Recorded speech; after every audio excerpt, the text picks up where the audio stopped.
Good evening, ladies and gentlemen. Thank you all very much for coming. My name is Scott Elgart, and I study and teach Japanese music and literature here at the University of Chicago. And I'd like to welcome you to what is really a history-making event here tonight. In conjunction with the ongoing conference on vernacular practice in East Asia, we are thrilled to welcome singer-songwriter Ryo Kagawa from Japan to the University of Chicago for his first ever North American performance. Now, I'm going to introduce Mr. Kagawa to you in some detail in just a moment, but first I'd like to acknowledge a number of organizations and individuals who have had very important roles to play in facilitating tonight's event. And tonight's program has been made possible through generous funding from UChicago Arts and from the Center for East Asian Studies at the University of Chicago. And I would like to particularly thank Abby Newman, Connie Yip, Walter Berdash, and Myra Sue for all of their help in what has really been a months-long process of putting this event together. I'd especially like to thank Professor Hoyt Long and the Committee on Japanese Studies for their support of this initiative. Professor Michael Berdash treated us to an enlightening introductory lecture on music in modern Japan earlier in the evening, and I owe him a great deal of thanks for graciously agreeing to interrupt his research in Tokyo to be with us here tonight. Now, this concert began many months ago as a conversation over dinner with my colleague Joshua Solomon, and I would like to thank him and the other organizers of the Conference on Vernacular Practice in East Asia for allowing this concert to be a part of their program, as well as my colleague Alex Murphy for all of his invaluable help in putting the concert together tonight. And I'm extremely grateful to the staff and students of the Department of Music for helping us to facilitate this concert in such a beautiful venue. But most of all, I would like to thank Ryo Kagawa for being here in Chicago with us this evening and for agreeing to share his music with us. Now, for those of you who may not be familiar with the artist and his work, allow me to tell you just a little bit about both. Ryo Kagawa debuted in 1970 in the midst of what was a very turbulent and exciting moment in Japan and around the world. And this was a time of student movements and social upheaval, and the soundtrack for much of this moment was a politically and socially conscious folk music that had its roots in US forms and that really started to develop in Japan in the mid-1960s or so. Now, this musical movement reached its zenith in the late 60s and early 1970s, and it was in this moment that Kagawa made his debut with an unscheduled appearance at the second Nakatsugawa Folk Jamboree, which was one of Japan's major annual folk festivals of the time. He would go on to enjoy an active and ongoing 46-year career that saw him release more than a dozen albums, write the music for and act in a 1975 theatrical production of The October Country that was produced by the well-known Japanese theater troupe, the Tokyo Kid Brothers, and play show after show after show after show in Japan. And he continues to play around 100 dates per year in Japan. And we are extremely fortunate that we could coax him off the road long enough to be with us here tonight. But we need to back up for just a moment. History and popular discourse have tended to associate Ryo Kagawa very strongly with the folk music boom of the late 1960s and early 1970s in Japan, and have tried to pigeonhole him as something called a folk singer. Now, this of course is not entirely unwarranted. As you'll see tonight, his performance style references folk music practices on both sides of the Pacific. And if we listen carefully, we can detect the biting sorts of critiques that are often associated with folk music from that period. And yet, Kagawa himself strongly resists being characterized as a folk singer. And if we are to attempt to hear his voice effectively, we need to try to understand why that may be. Now, there's many reasons for this, but it seems to me that Ryo Kagawa wants to push back against a static sort of association with an idealized, formulaic, so-called folk music from the 1960s and 70s, because this can lock art to a singular historical moment and reduce the power of music to nostalgia for something taken to be irretrievably lost. Now, as you will see tonight, Ryo Kagawa constantly tries to practice music outside of the box. He is an incredibly eclectic musician. And over 46 years and 15 albums, he has incorporated rock, country, blues, even gospel into his compositional practice. He's a highly accomplished lyricist as well, and loves to play with language and with subjectivity in order to convey intriguing and sometimes extremely critical points. And I'd really invite you to keep an ear out and an eye out for that sort of productive playfulness in his set tonight. He's not a fan of blunt oppositional politics or of formulaic so-called message songs. Rather, he prefers to challenge listeners to follow him into the musical worlds that he weaves and to think for themselves when they get there.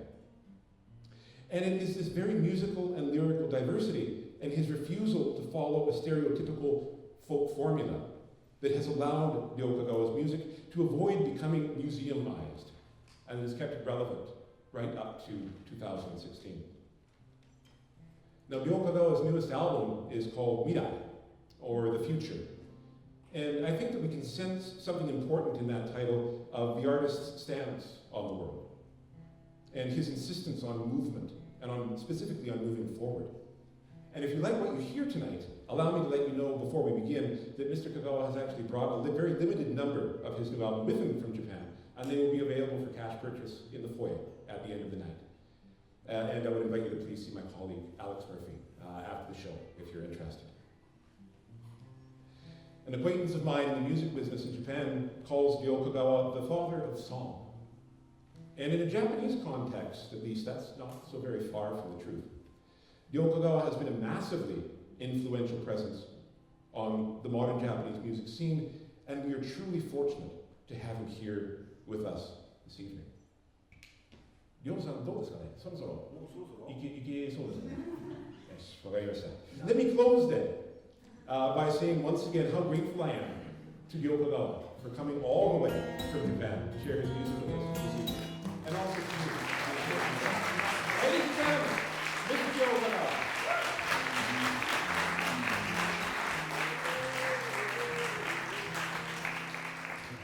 スコットありがとう。何喋ってたか何にもわからん。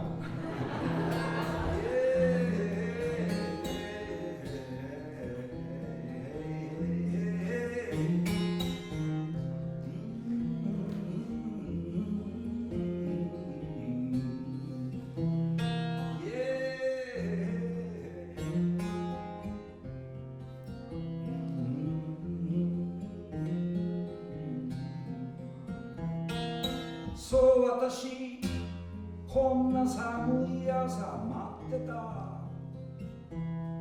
もう私欲しいものなくなっちゃった。流す汗は誰のため、流す涙誰のため。そう私こんな寒い朝待ってた。もう私欲しいものなくなっちゃった。何が欲しい金か、何が欲しい力か。そう私こんな寒い朝待ってた。もう私欲しいものなくなっちゃった。あの海峡を越えたらあれが大陸。母さん海峡を越えたらあれが大陸。どこで生きていても星のクズになってもいつも太陽のおかげ。雨も冬もあるさ。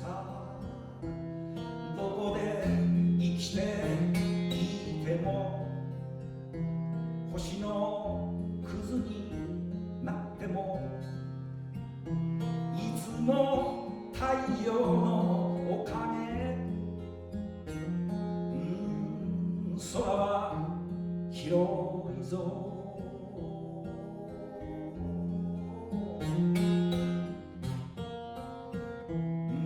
ハレルヤハレルヤ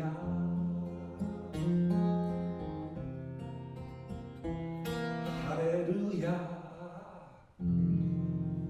ありがとう。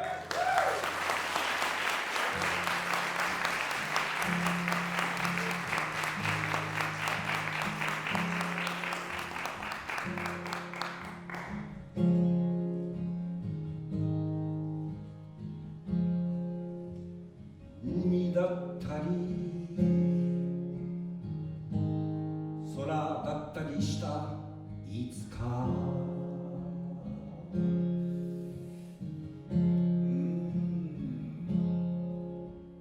山だったり川だったりしたいつかマンモスの地響きを洞窟の中で聞いた何千年も何万年も昔の記憶の海輝け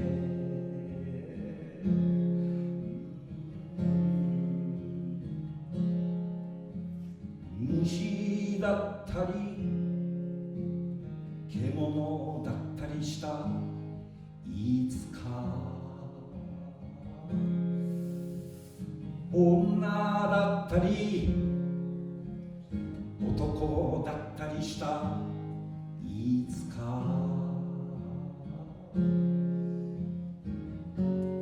空の上からこっちを眺めている何千年も何万年も未来の時間の空輝け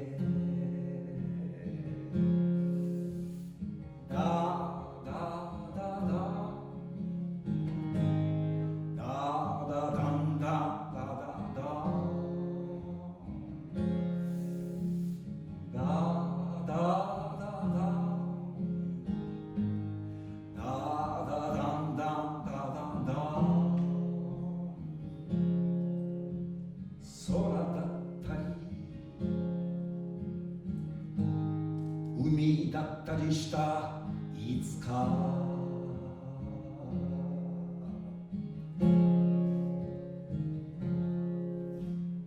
あなただったり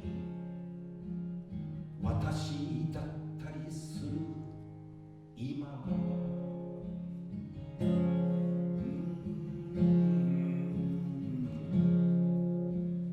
光だったりしたいつか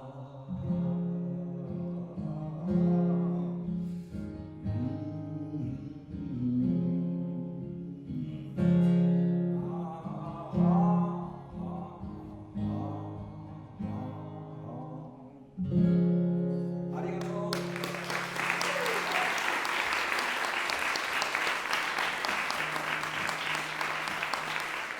Thank you so much.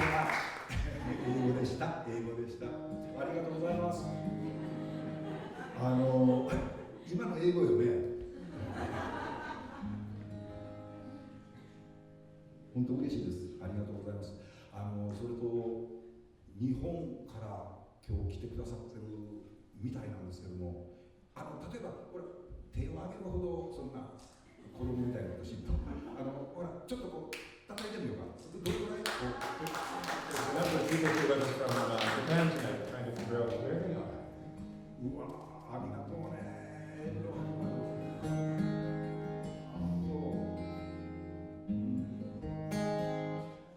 今回僕40年ぶりなんです。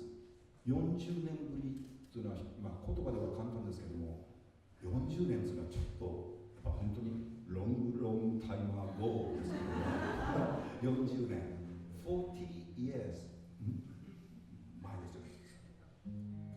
その時メンフィスという町でちょうど40年前メンフィスの音楽にすごくこう憧れてる時代があって、メンフィステネシー、メンフィスでのレコーディングを楽しみました。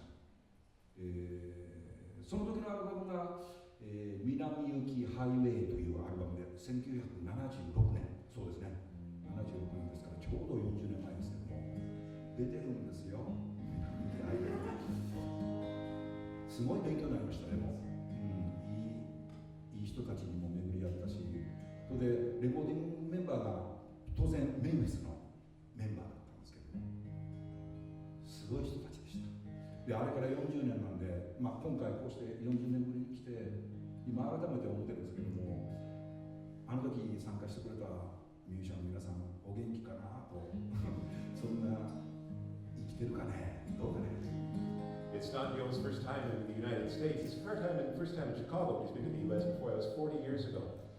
It's not really well known, but one of his albums, the Never Regional Highway, the Southbound Highway, actually recorded in Memphis, Tennessee.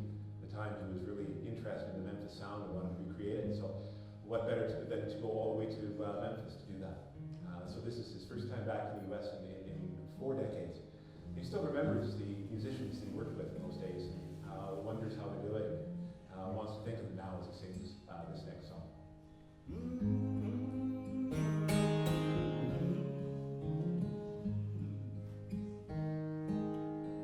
春かなる空の真下、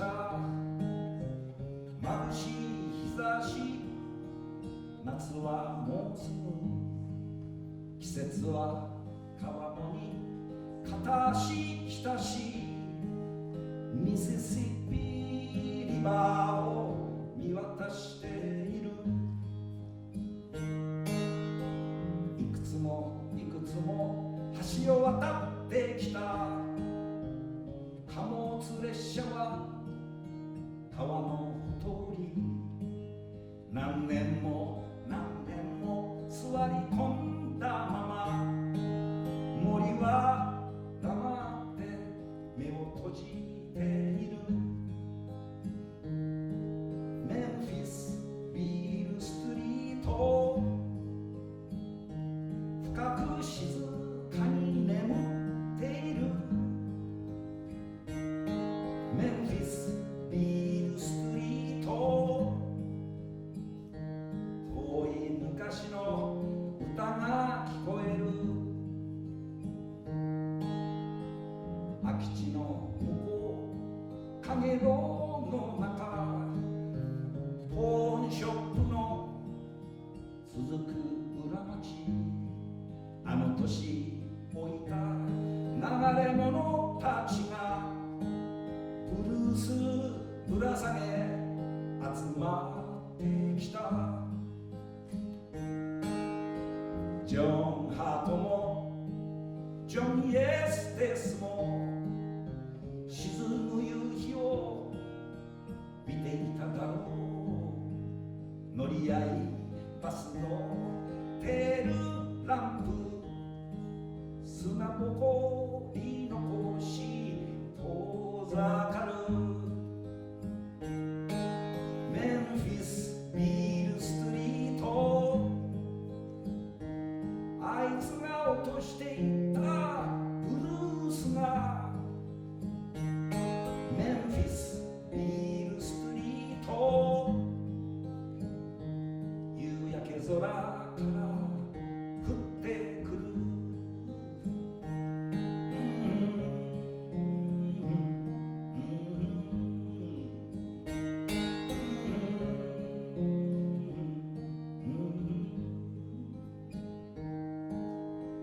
街は陰るバスターミナル、片道切符は西へ旅立ち、願いは黄金色に光放ち、ミシシッピリバーを染めてゆく。ミシシッピリバーを横たわる。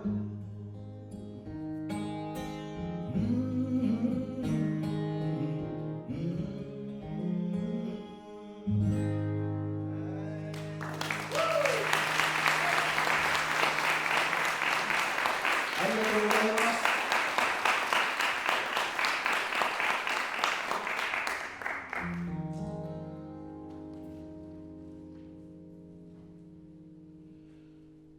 Again, I am Ryo Kagawa. Thank you.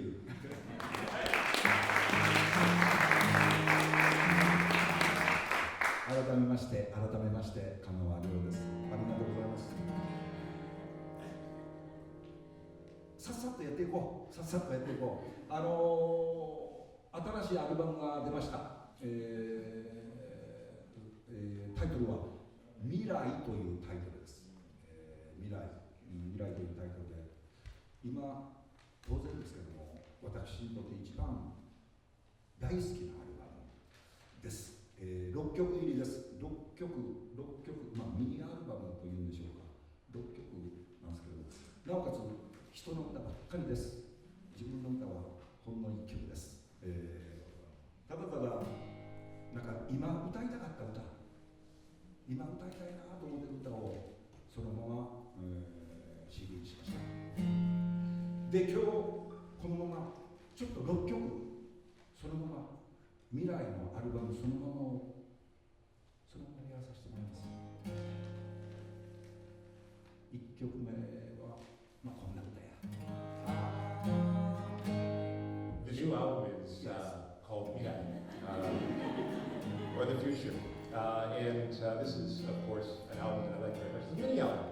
And it's something that Kagawa doesn't do very often, and that is it's a collection of mostly songs that were written by others. Well, a song written by Kagawa himself is only one on the disc.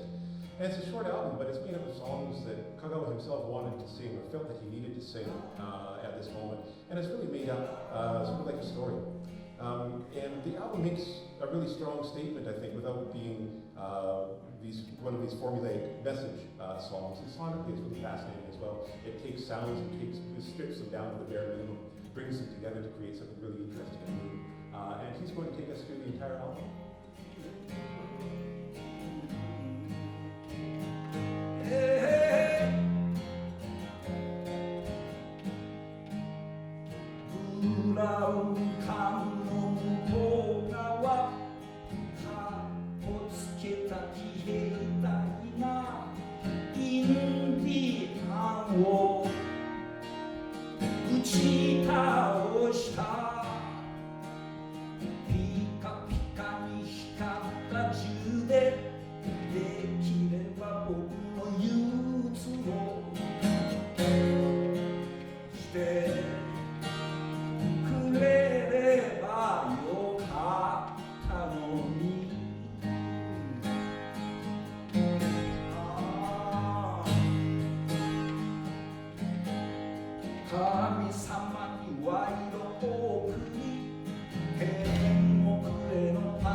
慢の明るい未来、命かけて見た夢はそんな日々の絶えない暮らし、みんな遠くへ行っちゃった。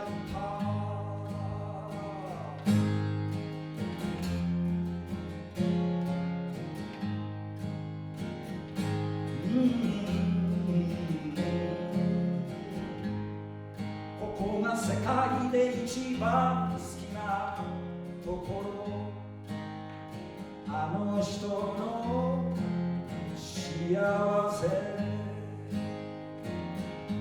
真正面には美の好き、人生で買っておくれ、私を探してどこへとりあえず花たえ。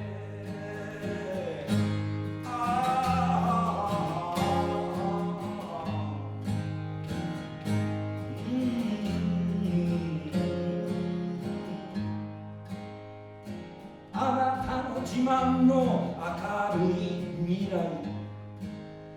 命かけて見た夢はそんな日々の絶えない暮らし、みんな遠くへ行っちゃった。みんな遠くへ行っちゃった。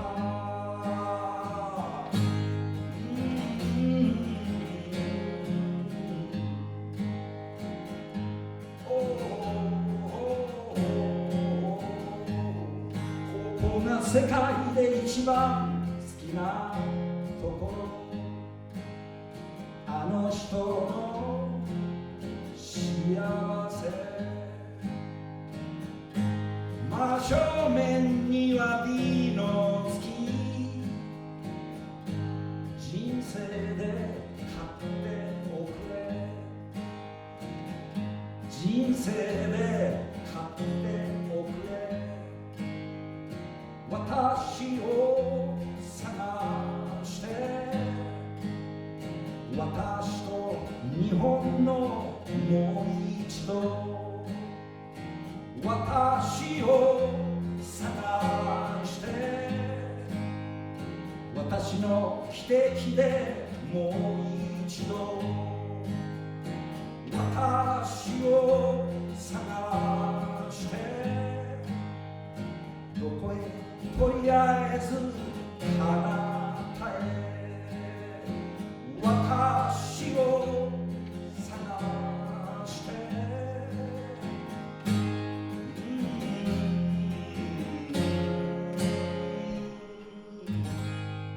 りがとうございます。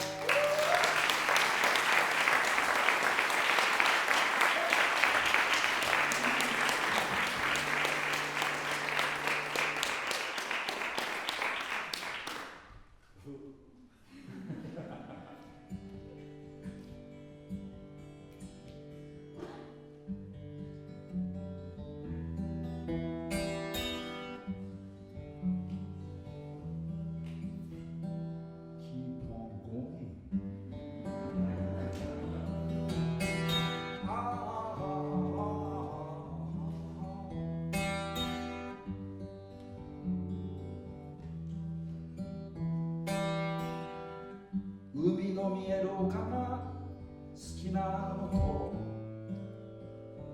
あなたは草に座り込み、大きく息を吸い込んで、懐かしい歌を口ずさむ。僕らの丘を見つけたら、大きな旗を立てようと、密かに誓ったことがある。約束の場所はあるんだと、どこから来たのか、どこへ行く光の中を歩いてたポプラな幹の続く限りあなたの肩を離さない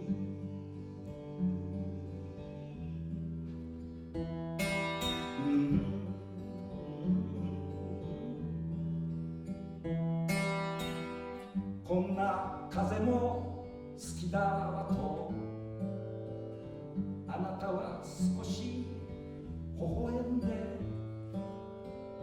目を閉じ耳を澄ましたら忘れた日々がよみがえる僕があなたに会った日のこと空が赤く燃えた夜走って逃げて飲んだ水の味涙も汗も血も混じってたどこから来たのかどこへ行くのか光の中を歩いてたポプラな幹の続く限りあなたの肩を離さない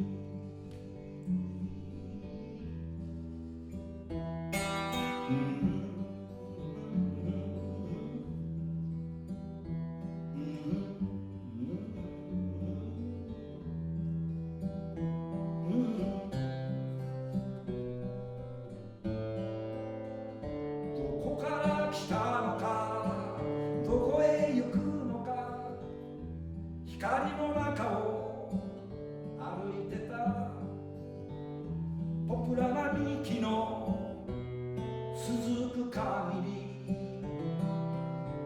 あなたの肩を離さない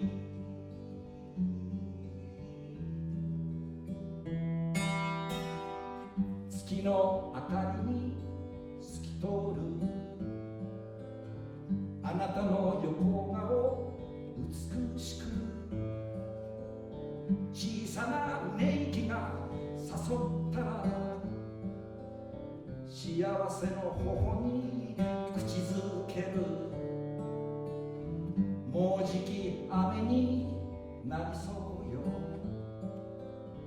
あなたのことは心配だけど私は先に行くわねと小さくさよなら手を振ったどこから来たのかどこへ行くのか光の中を歩いてたポプラな幹の続く限り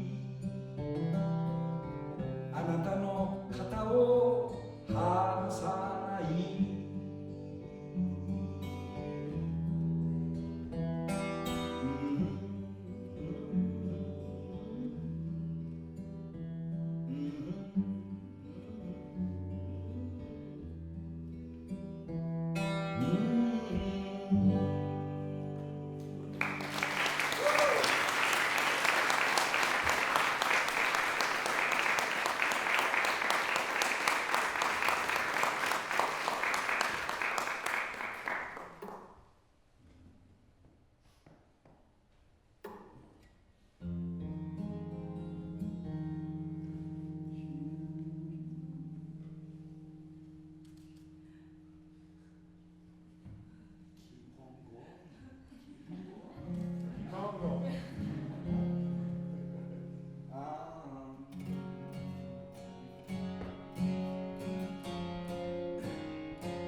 今夜の夜汽車で旅立つ俺だよ果て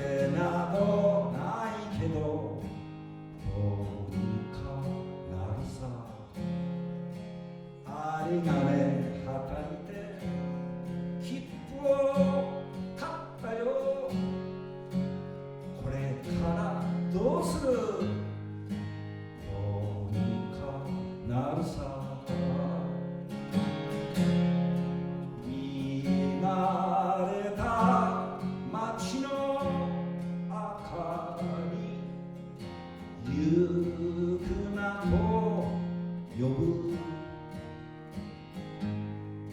けれども、同じ暮らしに疲れてどこかへ行きたい。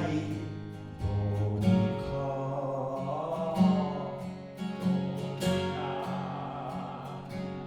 なるさ。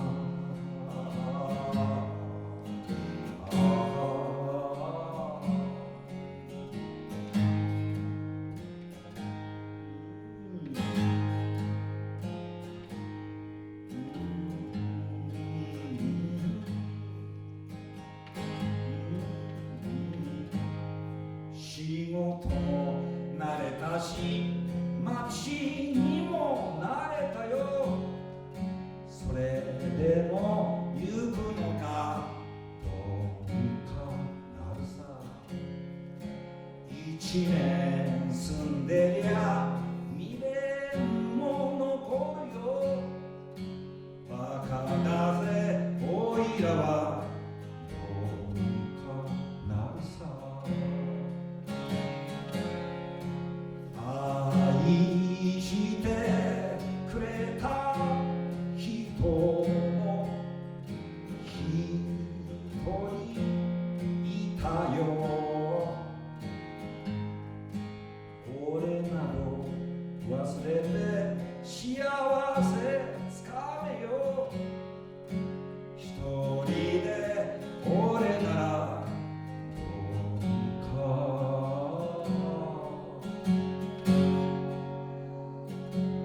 なるさ。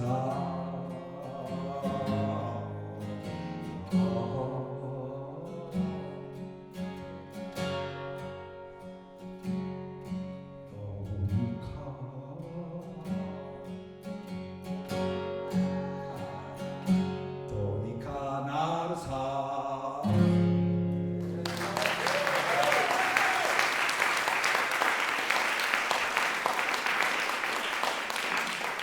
ありがとうございます。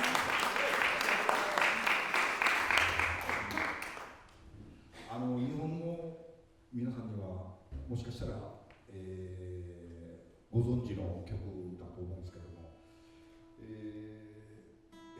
こういうの何年ぐらい前？45年ぐらい前？45年ぐらい前ですか44年ですね。すいません。まあこういう歌はほとんどあんまり聞いたこともなかったんですけど、日本の古い音楽っていうのはあんまり知らないんですけども、なんか今この年になってこういう歌面白いなっていうちょっと気持ちいいですよね。So this next song also has a long history. It's about 40, 44, 45 years old. Phil was never really interested in these songs when he was growing up and learning to play. But now that he's getting older, he's starting to see the interest and the power in these songs. That's why he likes to sing them.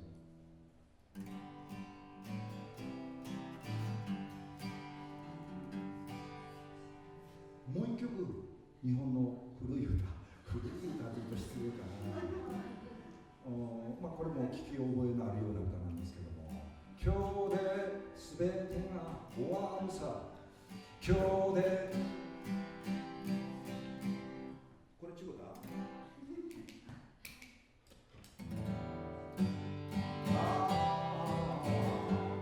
今日で全てが終わるさ。今日で全てが変わる。今日で全てが報われる。今日で全てが始まるさ。季節のない街に生まれ、風のない丘に育ち、夢のない家を出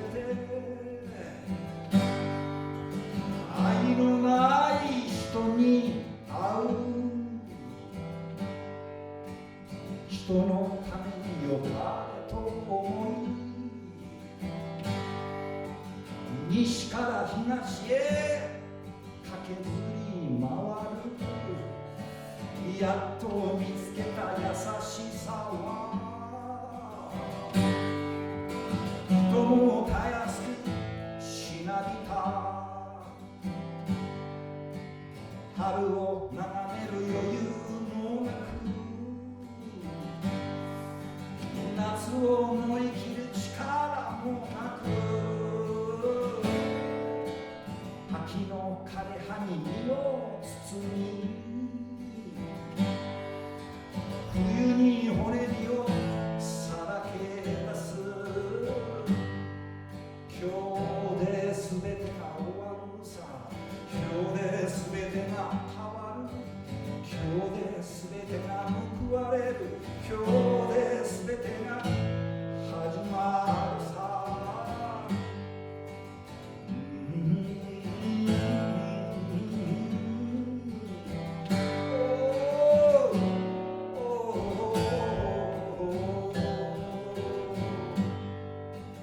季節のない街に生まれ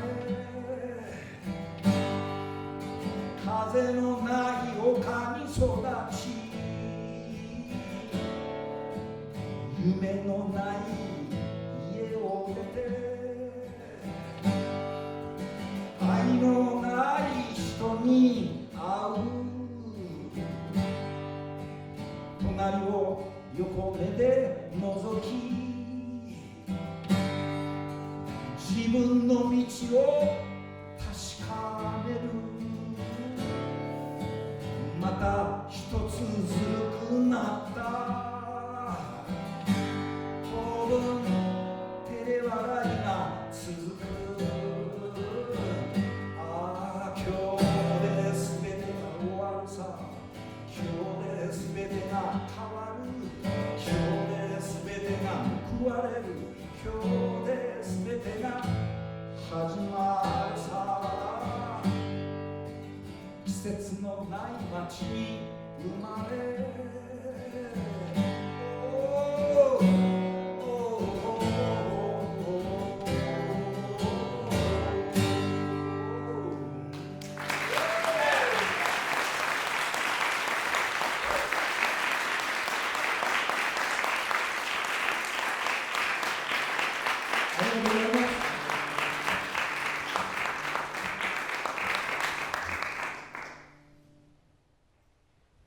ご存知だと思うんですけど泉谷しげるという人が日本にいまして、どうでもええ歌なんですけども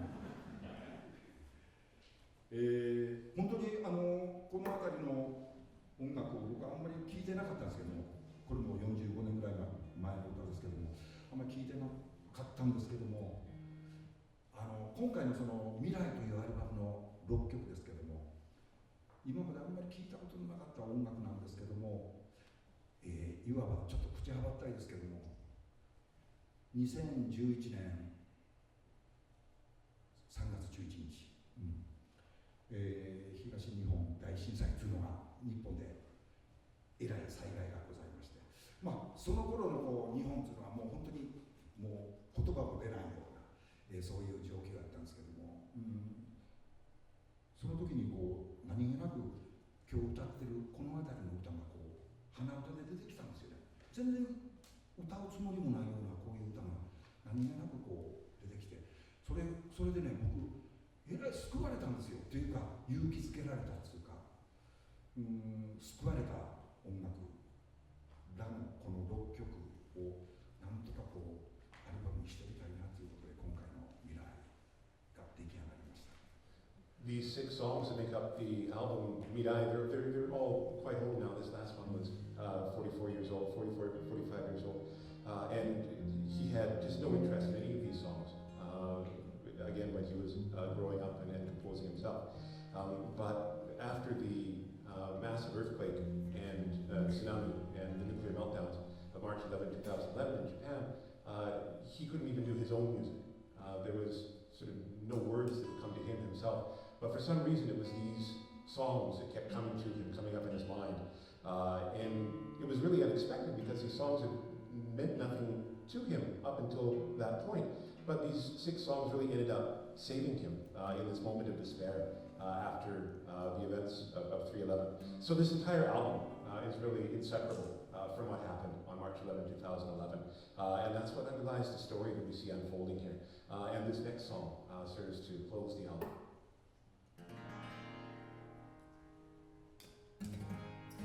未来のラスト曲です。未来の最後の曲です。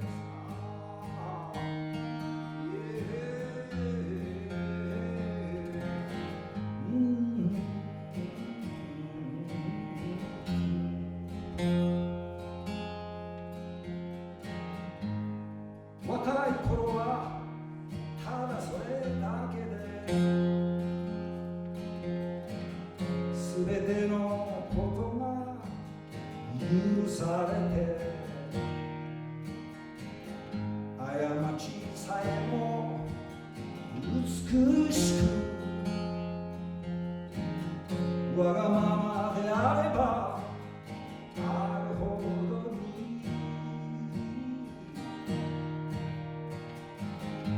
幸せそうな人たちは12月の明かりの下にいる生まれた時から僕たちは滅びてゆく道の上にいる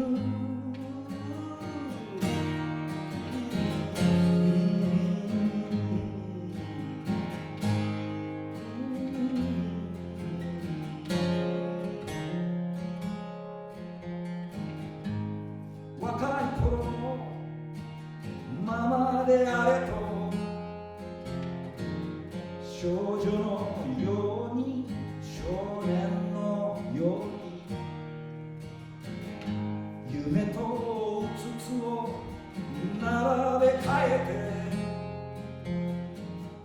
て嫌味を多い大紅を塗る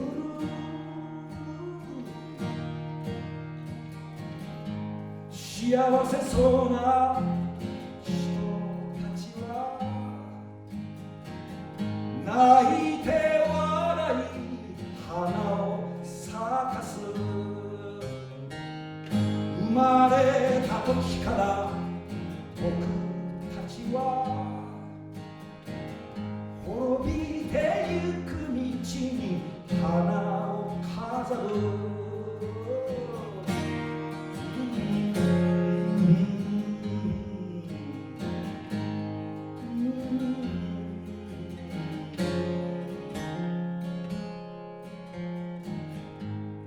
青い春が石を剥がし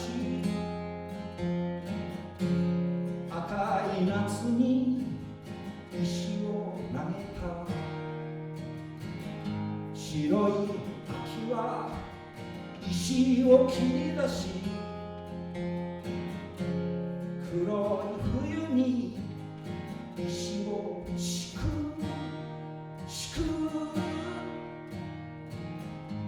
幸せそうな人たちは季節をなべて歌い踊る生まれた時から僕たちは滅びてゆく道を歩いてる生まれ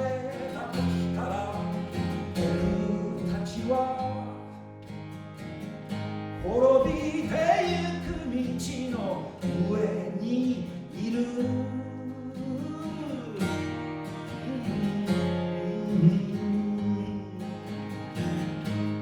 お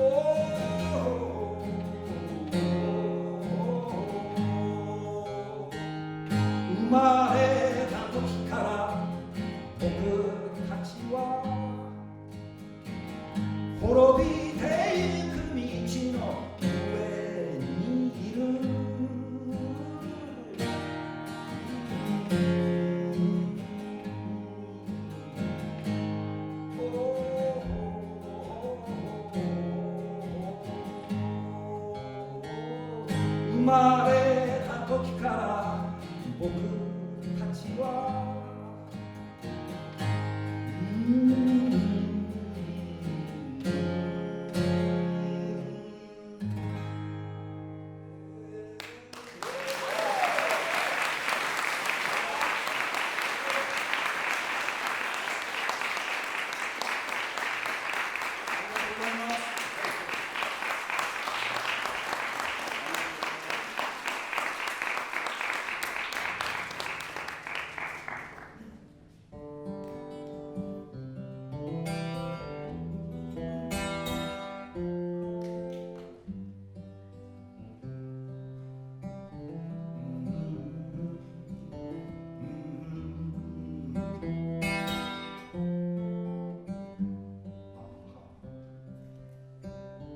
雨が上がって日だまりの中時は転がり続け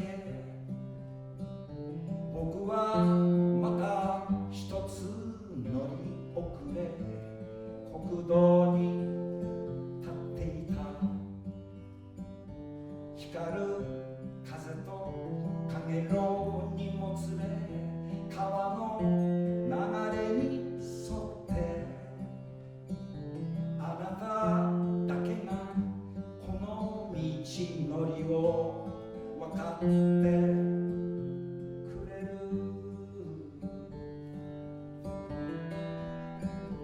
あの丘の上揺れて染まる季節の変わり目見つけ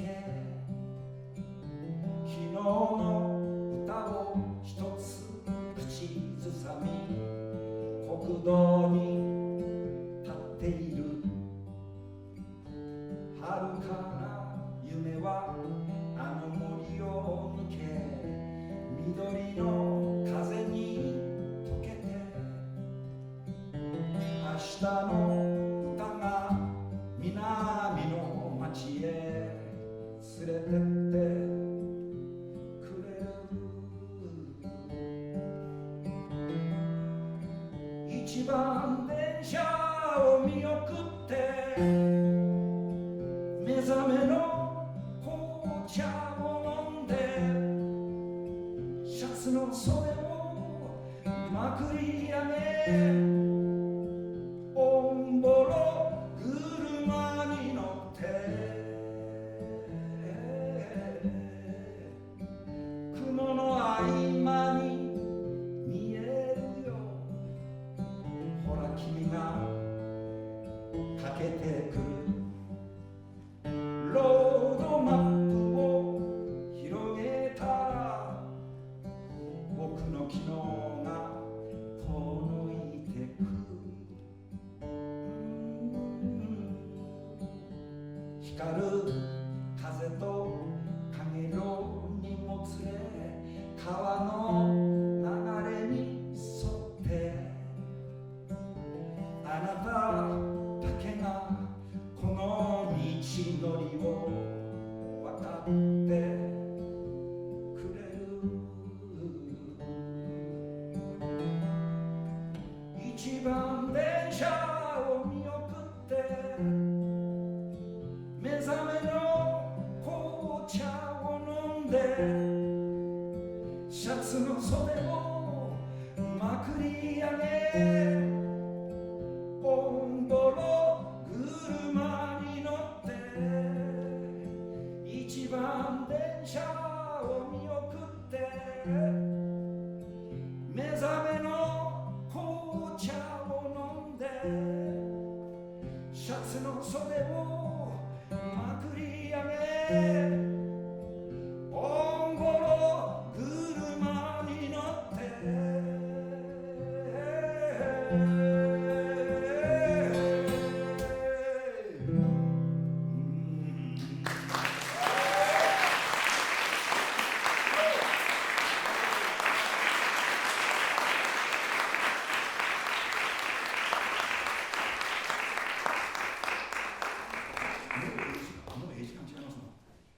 Keep on going. ちょっと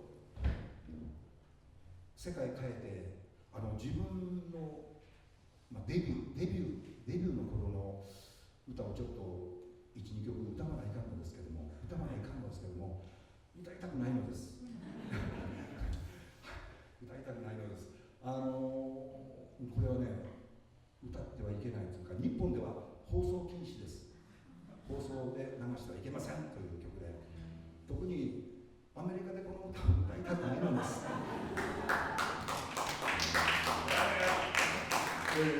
A couple of songs from my debut album that I'm going to sing, but I really don't want to sing them.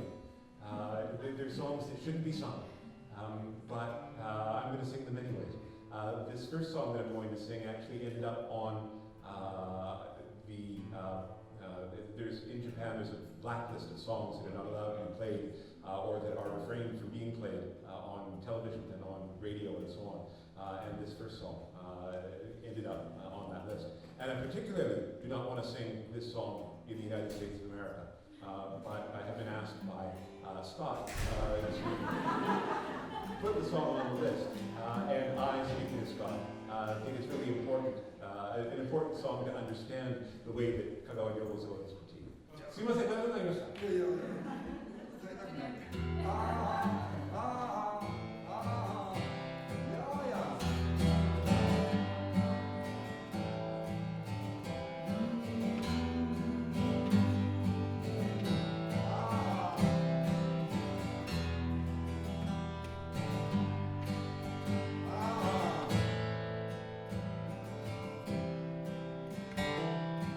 もうずいぶん昔の話、大東亜戦争の頃、日本空襲花盛り、大日本帝国苦戦中、沈黙続けていた一人の男、新国大和の国のため、もう我慢できんと馬に乗り、全国各地を駆け巡る。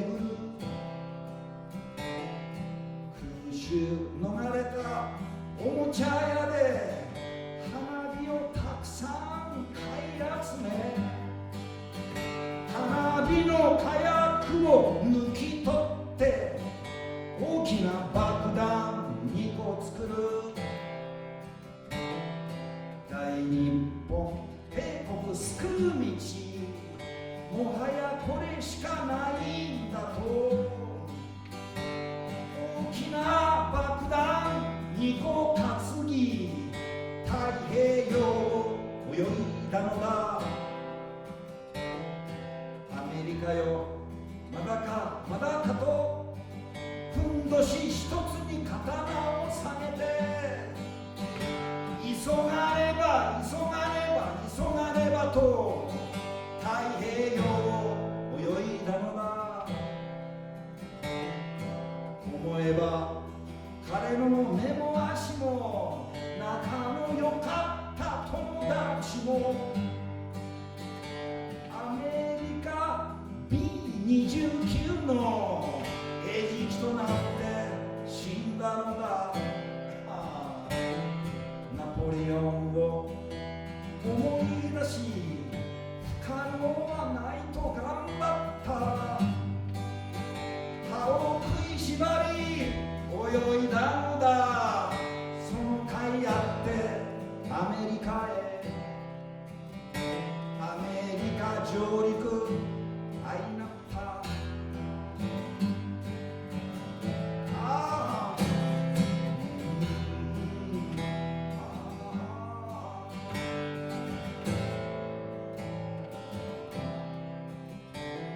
ところが月日は流れてた。日本敗戦、アメリカ勝利、今じゃ仲良くやってるという。怒った彼は再び日本へ。国会議事堂前にして負け犬出てこいと叫んだが、心は交通地獄のど真ん中、車に当てられ死んだという。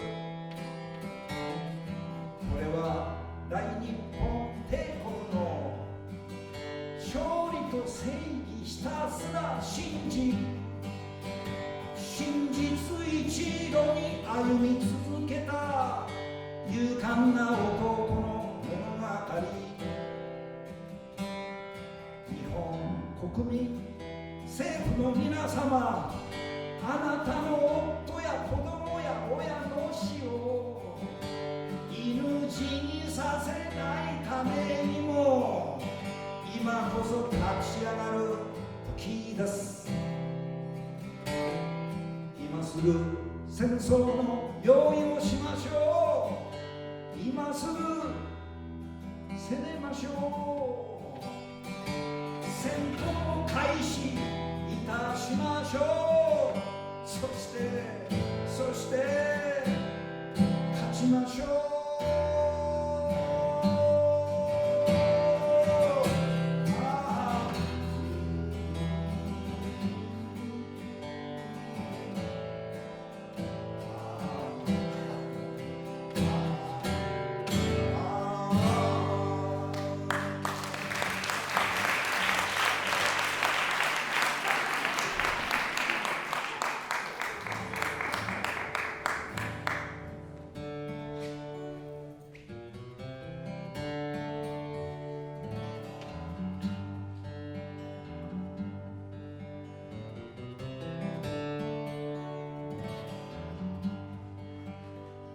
命は一つ、人生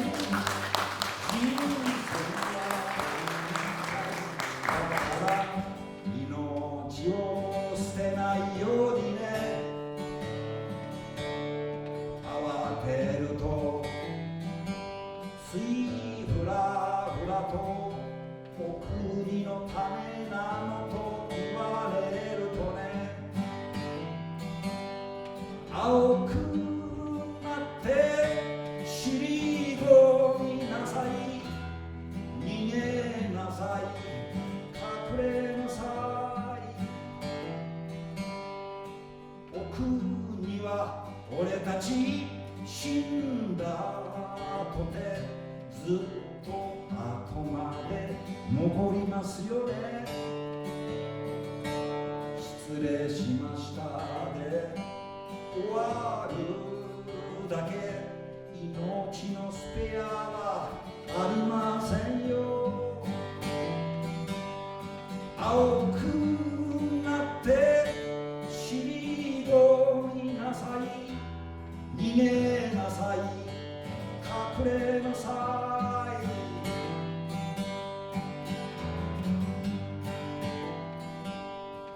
命を捨てて男になれと言われた時には震えましょうよね。そうよ、私は女で結構、男の腐ったので構いませんよ。青くなって尻込みなさい、逃げなさい、隠れなさい。死んで神様と言われるよりも生きてバカだと言われましょうよね。きれいごと並べられた時もこの命を捨てないようにね。青くなって尻込みなさい、逃げなさい、隠れなさい。青くなって尻込みなさい、逃げなさい、隠れなさい。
せれば海なりの声さらばれそうよそうよ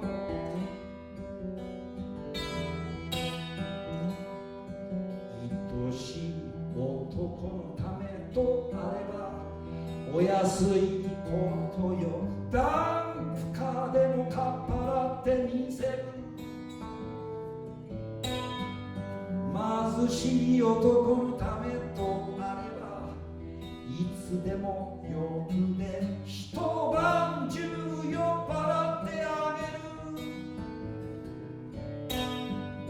私のハート触ってね私のハート触ってあんた今どこにいるの教えて溢れそうよちぎれそうよ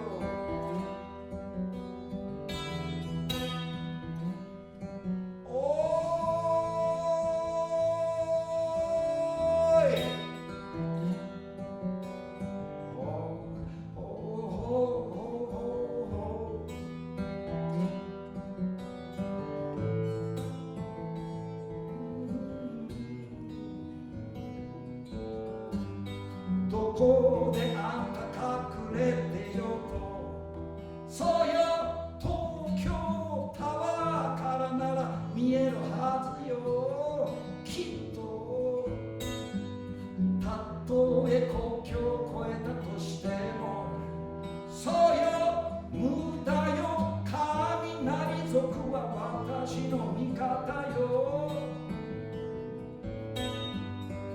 私のハートを触ってねえ私のハートを触ってあんたバカよどこ見てるのここよ溢れそうよあの記者捕まえて命寄せ合って帰りましょう冬の星座よ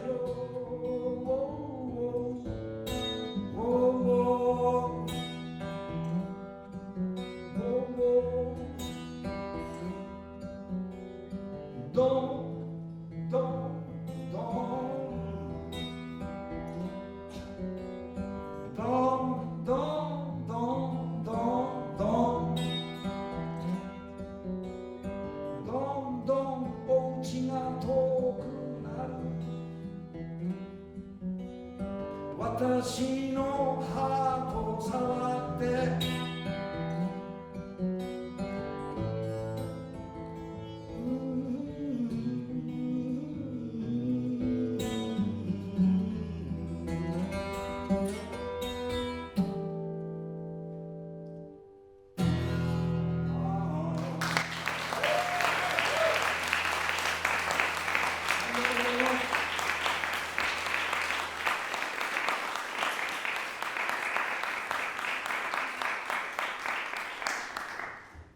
ありがとうございます。いやいや、本当にくたびれましたよ。ありがとうございます。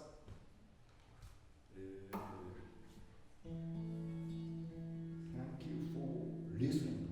Thank you for listening. Thank you for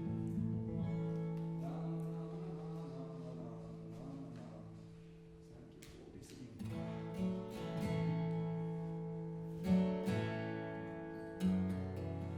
This is my special song.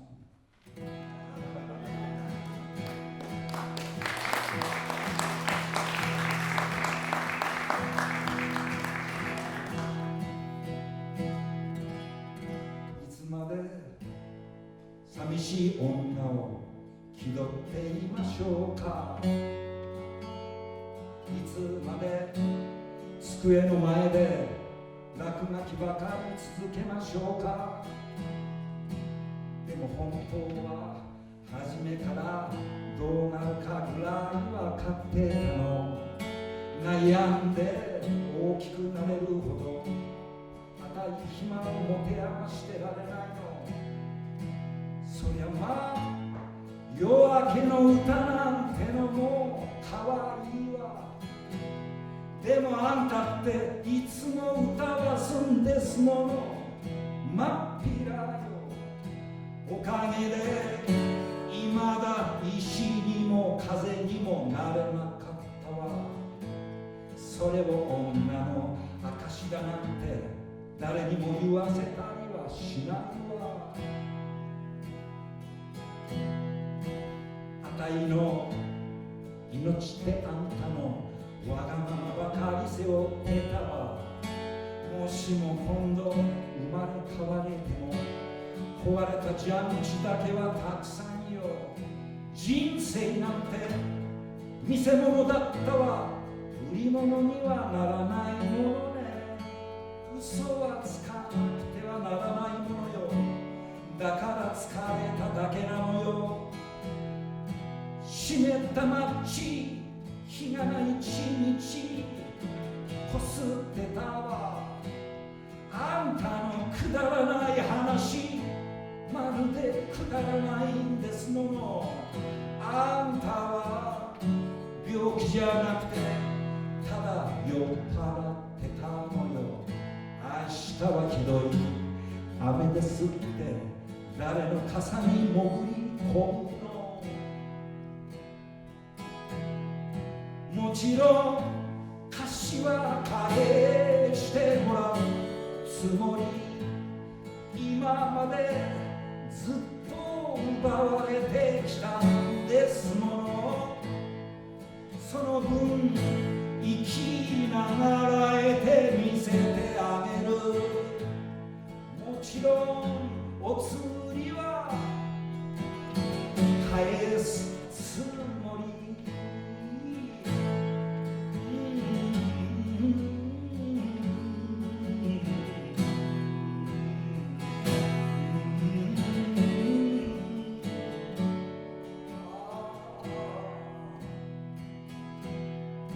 ところで慰めだったのそれとも言い訳だったの。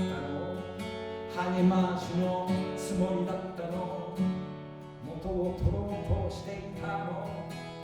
あたいが海を見ていても夕日を見ても月を見てもいつもあんたって人はありがとうって言わせようとしていたわ。風天だって泥棒だって眠ってなんていないのよ。ただ少し横になって新しい歌覚えてるのよ。ああこの世はあんたの正義と優しさばかり。今に空さえ気が狂ってしまうわ。もちろん歌詞は返してもらうつもり。今までずっと奪われてきたんですもの。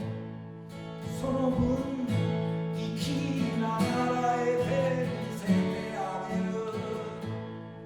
もちろんお釣りは返すつもり。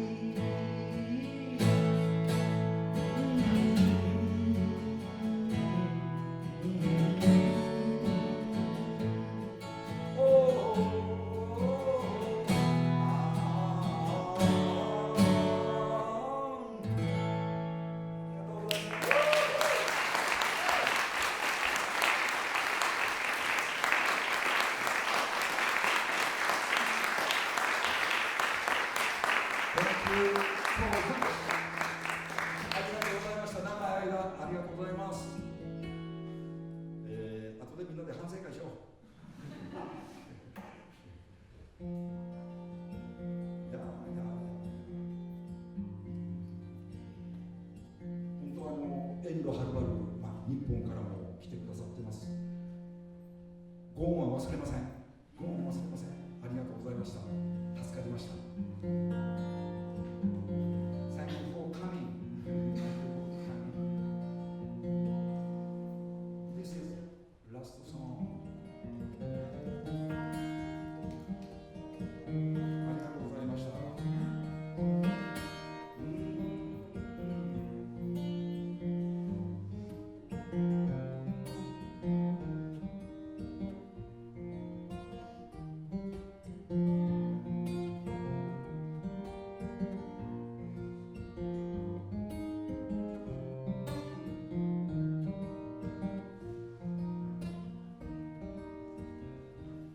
マッチ一本火をつけて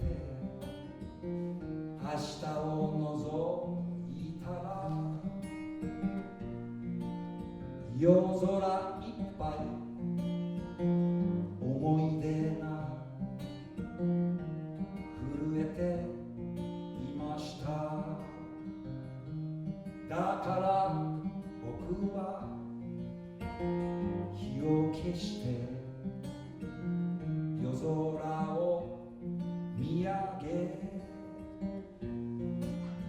思い出いっぱいかき集めそして歌います。君は君のことが好きでありますように僕は僕のことが好きでありますように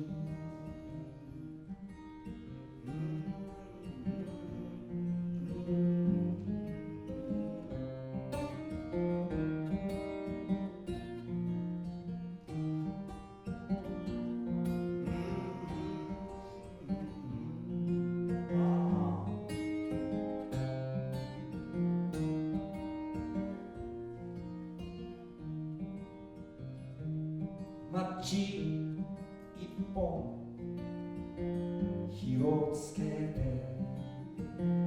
夜空を見上げたら私だけの明日が覗いていました。君は君のことが好きでありますように僕は僕のことが好きでありますように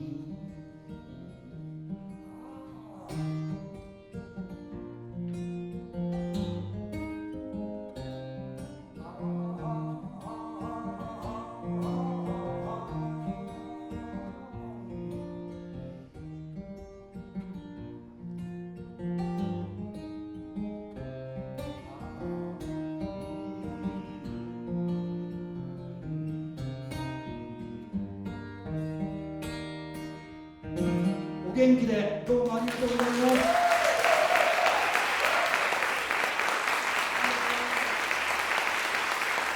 お元気で、Thank you so much.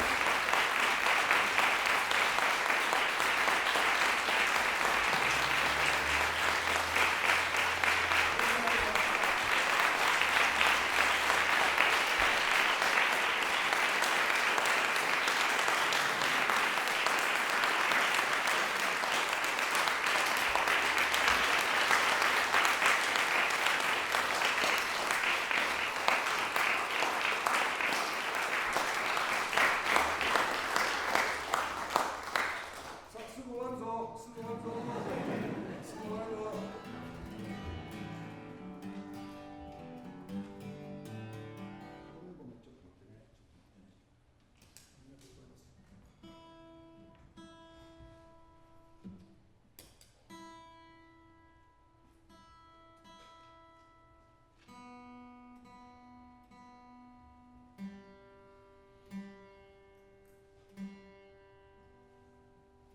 シカゴに来て今日3日目なんですけども、まだどこへも行ってないんですよ。もうどこへも行かずで、しかもダウンタウンというか街の方にもまだ一度も行ってないんですよ。ここどこなんやわからんのですよ。This is my third day in Chicago, but I haven't been anywhere yet except for Hyde Park. I haven't been downtown or anywhere, so I don't really know where I am.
てよと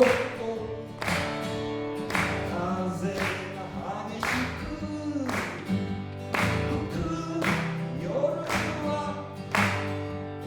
胸の想いはますばかり悪い遊びも知ってきたけれど若さのせいにはできないさ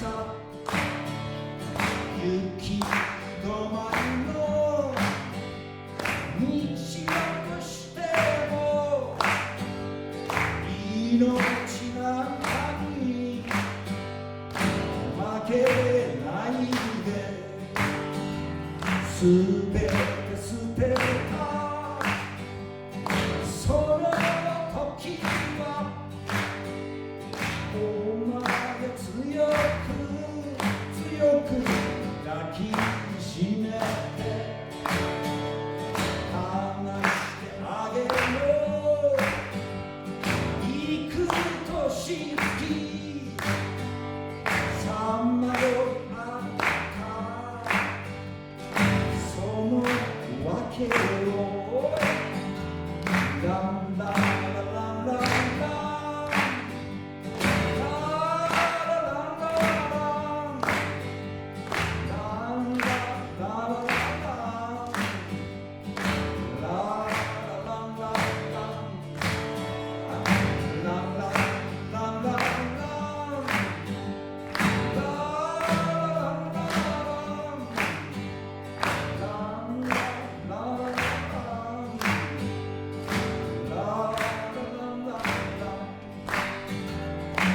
住み慣れたこの街できっとみんなが投げつける石の粒けの雨が降りどんなに辛い夜が来ても胸にあふれるこの想いはずっとお前のものだからすべて捨てたその時はお前が強く抱きしめ離してあげるよ幾年月さまよ歩いたそのわけをランララランランラン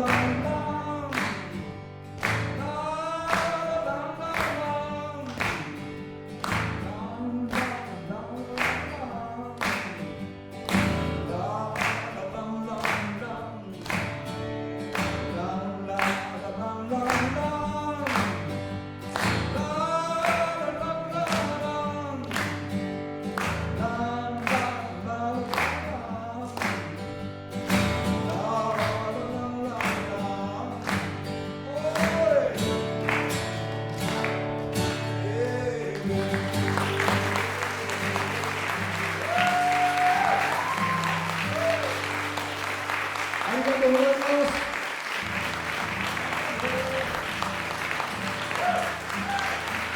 全部いくよ。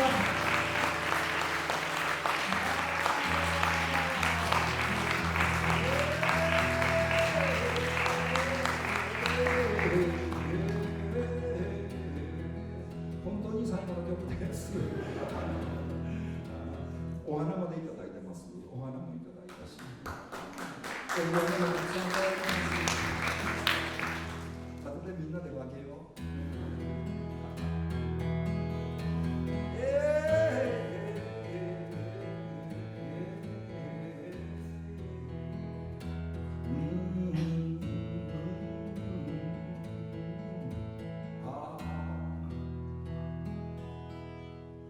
レゲエのビーンブルーズのティーボーンあいつの生まれは地球南北土佐も繁華と勝ちあたりも青い青い地球女も男もみんな泣いて生まれた丸い丸い地球ラララララララ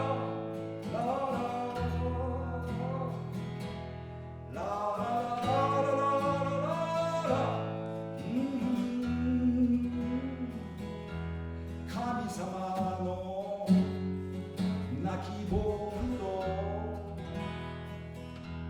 神様の忘れ物レゲエの空だブルーズの色だ見上げる空には地球月の砂漠も星降る夜も青い青い地球ダイヤモンドもダイナマイトも諦めないで地球あなたふるさとはどこあなたふるさとはどこ太陽のそよぐ丘の上海へ注ぐ川の上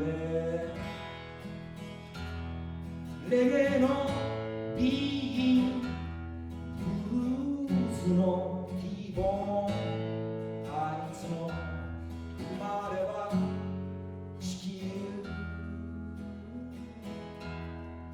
あなたふるさとはどこあなたふるさとはどこ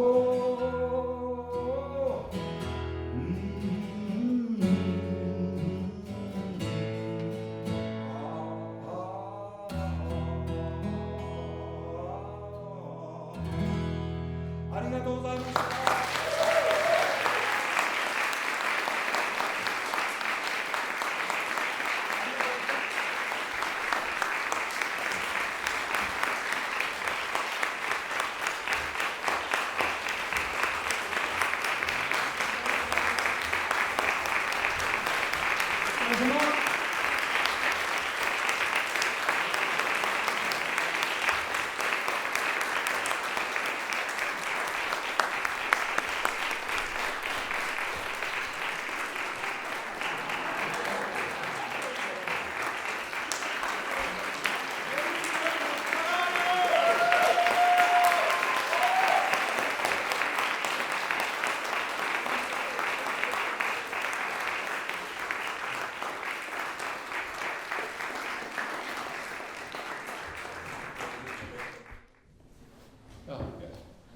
Thank you very much, everyone, for joining us this evening. I hope you've enjoyed the music and Joe Cogalla's historic first performance here in North America.